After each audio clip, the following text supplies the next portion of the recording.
So my name is Matt Cascino. I'm an assistant medical director at Genentech, and I'm here to talk about glucocorticoid exposure among patients with GPA and MPA enrolled in the RAVE trial. So RAVE was a study comparing two induction regimens for the treatment of GPA or MPA. The first regimen was rituximab in combination with glucocorticoids or steroids. The other regimen was cyclophosphamide followed by azathioprine, also in combination with steroids. And little has been described in ANCA-Vasculitis broadly about the role of steroids and the amount of steroid exposure that patients with GPA or MPA get as part of their treatment. So we looked at the data from the RAVE trial with the intent of first describing the amount of steroids that patients are given, and second, looking to see if there are any factors present at baseline that might distinguish patients who are at risk for higher degrees of steroid exposure from those who are at lower risk for high steroid exposure. So to begin with, we looked at the amount of IV steroids patients were given at the outset of the trial, the amount of prednisone they were given over the course of the induction phase of the trial, which was the first 6 months, and then the amount of prednisone patients were given over the subsequent 12 months, months 7 through 18, which was defined as the maintenance phase of the trial. So in general, patients had very high steroid exposure during the study.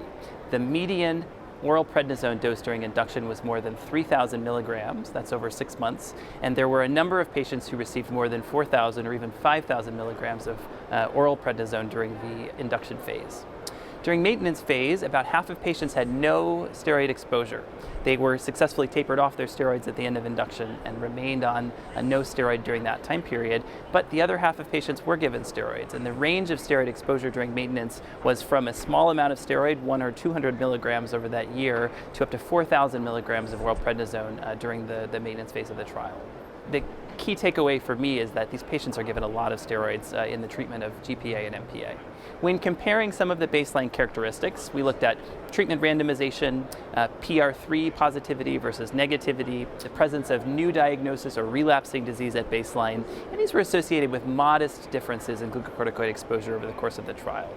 Patients randomized to the rituximab arm received about 200 milligrams less oral prednisone at 6 months than patients in the cyclophosphamide arm. There were no differences at the end of maintenance between the two groups.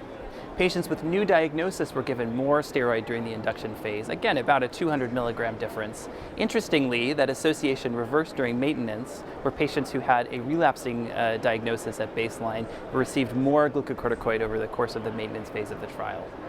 PR3 positivity was associated with increased steroid exposure during maintenance as well.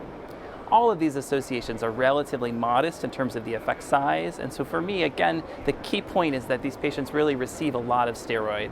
And while the goal of the treatment of GPA or MPA in the past has been, rightfully so, the induction of disease remission, I think an important secondary goal worth considering in the future is how to reduce steroid exposure in these patients. Recently, there was a glucocorticoid toxicity index defined by Dr. John Stone and other collaborators using tools like the GTI to try to capture that risk and then to try to reduce that risk in the future, whether using different combinations of currently available therapies or new therapies is a worthwhile goal in the treatment of GPA or MPA.